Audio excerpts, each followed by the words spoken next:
Assalamualaikum warahmatullahi wabarakatuh. Anak-anak, bagaimana kabarnya? Semoga baik-baik saja. Semoga selalu diberi kesehatan selalu, sehingga bisa melaksanakan aktivitas kegiatan pembelajaran dengan lancar. Baik, sebelum kita memulai pembelajaran kali ini, mari kita berdoa supaya apa yang kita peroleh pada pagi ini bisa bermanfaat untuk kita semua. Al-Fatihah. Amin. Baik anak-anak, untuk absensinya Bapak telah mengirim link Google Form. Silahkan diisi sesuai nomor dan nama kalian. Bapak telah mengirim di WA grup kelas. Silahkan diisi. Baik, untuk mengenai materi kali ini kita membahas tentang menghindari perilaku tercela. Kita mempelajari ini supaya kita mengerti apa saja yang kita bahas terkait perilaku tercela, terus bagaimana cara menghindari dan apa dampaknya, terus apa saja hikmahnya. Bapak akan memakai metode yang mana nanti langkah-langkah pembelajarannya terkait penugasan nanti akan Bapak beritahu lagi setelah materi ini selesai. Bapak akan jelaskan secara singkat terkait materi ini. Mohon disimak baik-baik. Untuk yang pertama adalah mabuk-mabukan. Mabuk-mabukan ini adalah kegiatan mengonsumsi minuman keras sehingga melalaikan tanggung jawabnya sebagai manusia ya. Ini dalam pandangan Islam ini disebut juga diistilahkan sebagai homer, yang mana secara lugawi ini berarti menutupi atau menghalangi. Mabuk-mabukan ini ada beberapa dalil, yakni hadis ini beberapa terkait ini homer atau mabuk-mabukan ini ya. Yakni yang pertama ada kullu muskirin homrun wa kullu homrin haramun. Setiap yang memabukkan itu homer, sedangkan setiap homer itu haram. Terus yang kedua ini al-homru ma khromal akal. Berarti homer adalah segala sesuatu yang dapat menutupi akal. Jadi mabuk-mabukan ini adalah sesuatu kegiatan atau perilaku orang mengonsumsi minuman keras atau yang disebut juga homer, yang mana bisa menutupi akal dan hukumnya adalah haram. Baik, dampak negatifnya itu ada beberapa. Yang pertama adalah melanggar larangan agama, yang kedua terlarang melaksanakan ibadah, yang ketiga menimbulkan gangguan mental, yang keempat menimbulkan kejahatan di masyarakat, yang kelima mendapatkan sanksi.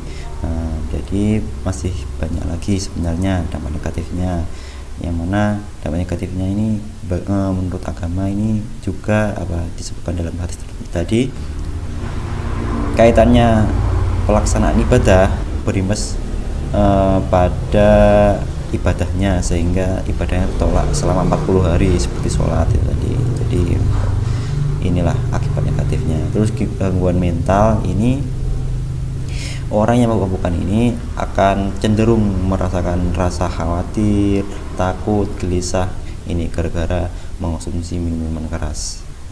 Gangguan mental. Terus menimbulkan kejahatan di masyarakat. Orang yang telah minum minuman keras atau mabuk-mabukan ini kerap kita temui bahwa mereka melakukan tindakan kriminal seperti mencuri, merampok. Karena apa? Pikiran mereka, akal mereka sudah tertutupi oleh yang namanya ini homer. Terus mendapatkan sanksi. Bagi pelaku mabuk-mabukan ini akan mendapatkan sanksi berat, sanksi dari tindak pidana secara negara maupun agama. Terus menghindari perilaku mabuk-mabukan ini caranya ada beberapa yang di sini yang tertera. Yang pertama, meyakini bahwa minuman keras itu adalah perilaku keji. Yang kedua, merenungkan dampak buruk mabuk-mabukan.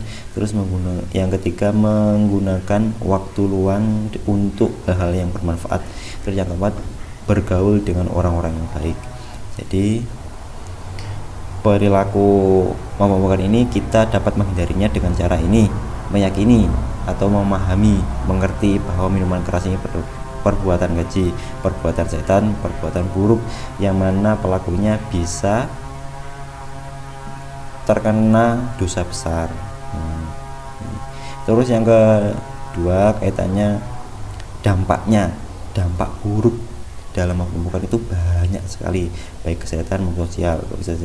Kesehatan seperti tadi bisa menimbulkan efek kekhawatiran, gelisah, tubuhnya menjadi lemas, sering menghayal seperti itu tadi. Kalau secara sosial banyak orang-orang yang nggak suka karena tindakan ini adalah tindakan yang buruk. Terus yang ketiga adalah menggunakan waktu luang untuk hal-hal yang manfaat.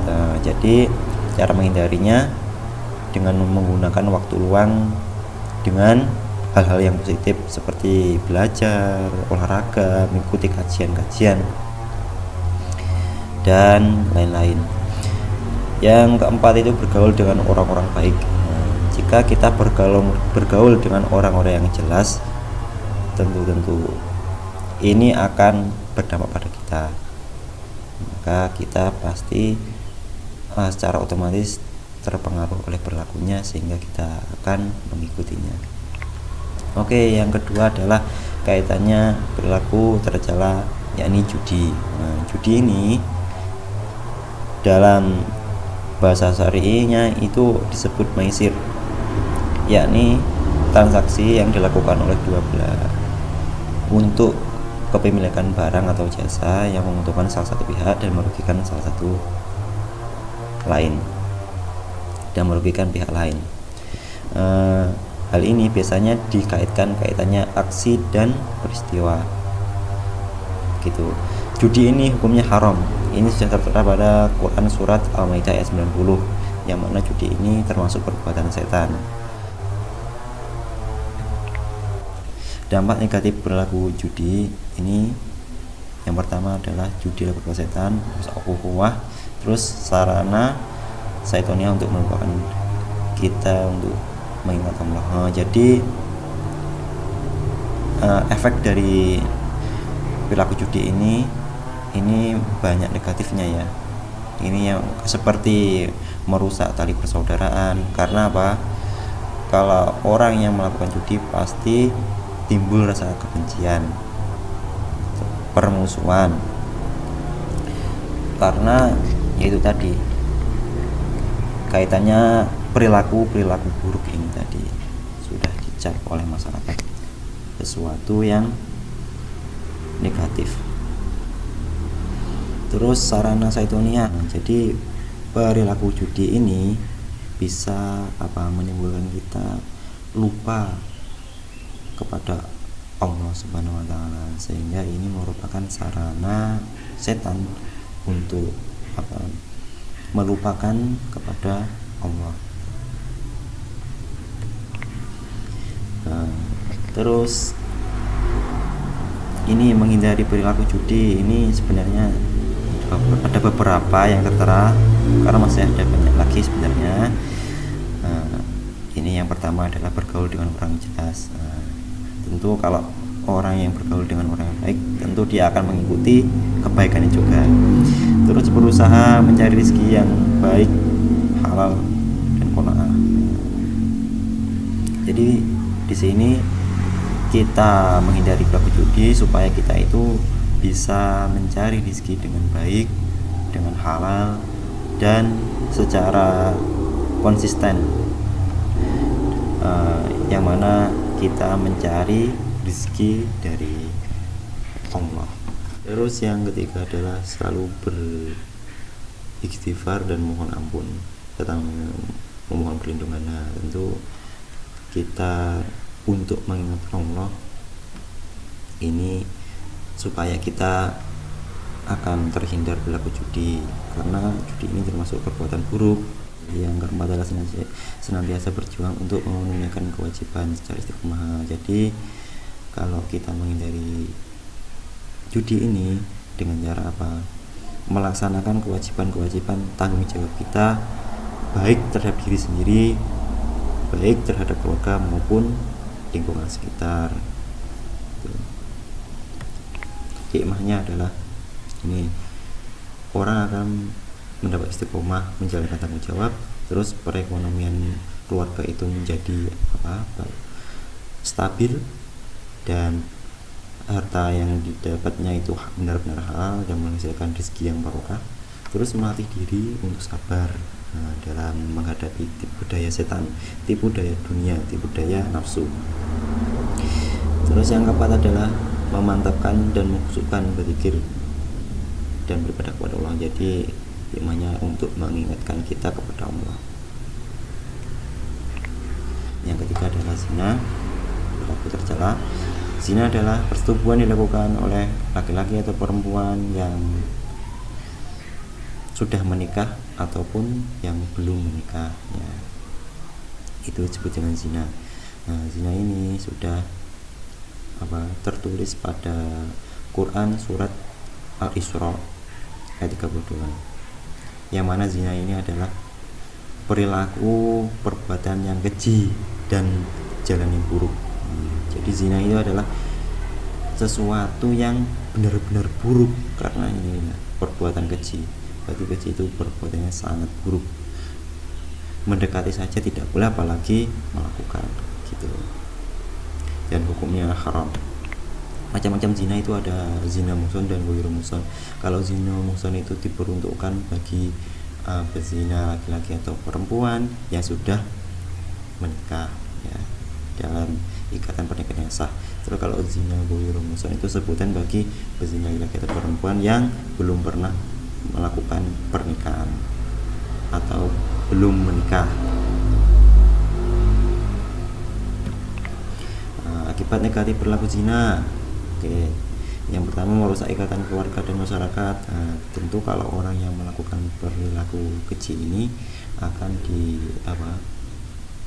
dicap oleh masyarakat, oleh keluarganya, tindakannya itu termasuk tindakan yang buruk.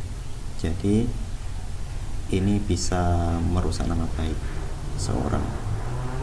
Terus yang kedua itu merusak identitas keturunan. Merusak identitas keturunan ini yang mana seperti contoh, kalau ada perempuan yang terzina itu hamil dan memiliki anak perempuan, maka anak perempuan ketika dia sudah dewasa, ketika mau menikah itu tidak bisa diwalikan oleh bapak yang berzina dengan ibunya tadi. Terus yang ketiga, menyebabkan penyakit. Jadi dampak negatif perilaku zina ini adalah timbulnya penyakit tersebut seperti AIDS, karena ini merupakan sarana penyalur penyakit. Makanya zina itu sangat efeknya besar sekali, efek negatif. Terus mendapat sanksi. Perlu ketahui sanksinya itu sangat berat kalau pelaku zina. Bahkan di agama pelaku zina itu bisa dikecam rajam, bisa ditagrib, diasingkan selama 1 tahun, atau dijilid. Terus menghindari pelaku zina. Yang pertama, diwajibkan menutup aurat, ya. Yang kedua, tidak berdua-duaan dengan lawan jenis yang bukan muhrim. Yang ketiga, tidak mendatangi tempat-tempat maksiat. Yang keempat adalah mengendalikan nafsu. Jadi zina di sini ada beberapa cara, yang mana kalau perempuan harus menutupi auratnya seluruh tubuhnya kecuali muka dan telapak tangan. Laki-laki hanya sampai pusar dan lutut kaki. Kalau yang kedua ini kaitannya berduaan. Jadi nggak boleh berhalawat dengan yang lawan jenis, itu nggak boleh. Khawatir nanti pasti akan terjerumus berlaku zina, karena ini akan menjadi sarana setan untuk membujuk mereka untuk melakukan perilaku keji. Terus yang ketiga, mendatangi tempat-tempat maksiat. Jadi tidak boleh untuk mendatangi tempat-tempat kayak klub-klub malam, tempat-tempat buruk lah istilahnya, tempat-tempat yang bisa membangkitkan syahwat. Terus yang keempat adalah mengendalikan syahwat. Mengendalikan syahwat di sini bisa menggunakan hal yang positif seperti puasa, olahraga, menyibukkan diri dengan kegiatan lainnya. Oke. Hikmah larangan berlaku zina. Nah, zina ini adalah hikmah yang pertama, ini merupakan perbuatan yang sangat terlarang, sangat kecil, sehingga harus dihindari sejauh mungkin.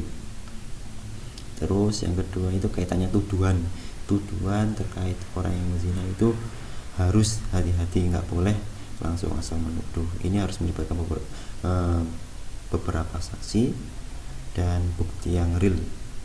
Terus hikmahnya adalah sanksinya sangat berat bagi pelaku zina, seperti yang Bapak terangkan tadi, bisa dirajam, bisa dijilid, bisa ditagrib.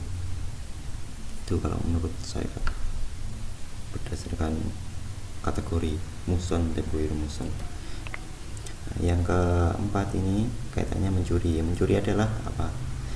Mengambil milik orang lain tanpa izin dengan sembunyi-sembunyi. Itu mencuri. Dampak negatifnya adalah mencuri untuk diri sendiri itu membuat dirinya tidak tenang karena dibayang-bayangi oleh perilaku dosanya. Terus yang kedua itu menjauhkan diri dari petunjuk Allah. Terus bahaya akibat negatif dari perilaku pencuri ini terhadap orang sekitar atau masyarakat itu akan timbul rasa ketidaktenangan atau timbulnya keresahan di masyarakat, timbulnya rasa kekhawatiran karena khawatir adanya pencurian, perampokan, bahkan sampai adanya pembunuhan. Terus menghindari perilaku mencuri, ini ada beberapa. Yang pertama, mensyukuri nikmat Allah. Jadi kalau kita ingin menghindari perilaku mencuri ini, perbuatan buruk ini, perbuatan tercela ini, kita harus mensyukuri nikmat Allah yang diberikan kepada kita. Karena kalau kita mensyukuri, niscaya kita akan merasa cukup terhadap apa pemberian Allah. Terus yang kedua itu menghormati hak milik orang lain, yang mana kita tidak boleh mengambil hak milik orang lain. Jadi kalau kita punya hak sendiri, maka kita juga tidak bisa mencampurkan hak orang lain dengan hak diri kita sendiri. Terus yang ketiga, meningkatkan etika kerja. Nah, yakni kalau orang ingin menghindari perilaku mencuri ini, tentu semangat dalam bekerjanya itu akan tinggi, sehingga akan berharap rezeki yang baik, rezeki yang barokah. Hikmah dari perilaku mencuri ini, yang pertama adalah tidak mudah mengambil milik orang lain. Karena apa? Karena dampak buruk baik dirinya maupun orang lain itu pasti ada. Jadi yang pertama itu untuk menghormati atau tidak ingin mengambil milik orang lain, hak orang lain. Terus yang kedua itu menghindari sifat malas. Hikmah yang kedua ini kaitannya orang itu akan istilahnya menghilangkan rasa malasnya. Karena kalau orang tidak mencuri, pasti dia menggunakan atau menempuh atau mencari rezeki yang baik, rezeki yang halal.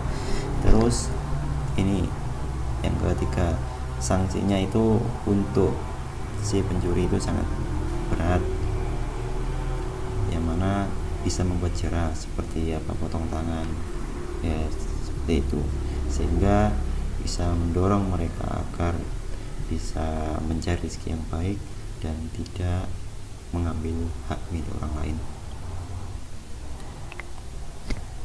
Baik, seperti yang Bapak katakan tadi, bahwasanya tugas kalian ini, langkah-langkahnya kalian nanti membuat beberapa kelompok ya, 4 kelompok, yang mana isinya anggotanya ada 4-5 orang ya, yang mana kelompok pertama membahas tentang ini sesuai gambar-gambar ini ya. Yang pertama ini kaitannya mabuk-mabukan, yang kedua ini kaitannya apa ini, berjudi, yang ketiga mencuri, yang keempat adalah pacaran atau zina. Jadi kelompok pertama membahas tentang ini, bagaimana cara penyelesaiannya terkait orang dewasa yang telah melakukan hubungan. Cara kalian biar tidak melakukan lagi. Terus kelompok yang kedua ini katanya berjudi, bagaimana solusi kalian untuk mengatasi ini, orang-orang dewasa ini. Terus yang ketiga, kelompok tiga ini membahas tentang ini, bagaimana kalau ada anak yang suka mencuri, bagaimana tindakan kalian supaya mereka tidak terjerumus lagi. Terus yang keempat, kelompok 4 ini membahas tentang zina, ini kaitannya pacaran.